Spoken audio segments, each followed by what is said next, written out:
Well, yeah. Well, I do these interesting maneuvers sometimes as well. Right, this is definitely the last story now. Okay, then we better go on. Last one. Well, we used to have, sometimes you get the cruise ships coming into Milford, and it requires one of the tugs to put a rope on the back end. It means the ship has got to lie a certain way in the harbour. It stops it swinging and taking up all the harbour.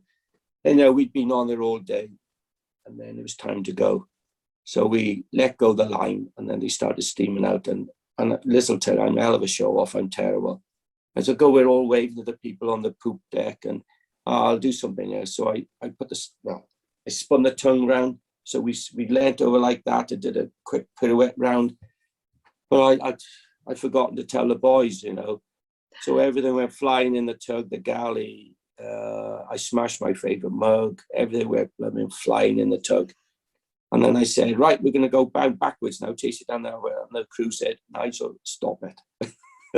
They had to go and physically restrain me from carrying on because I've half destroyed the tug.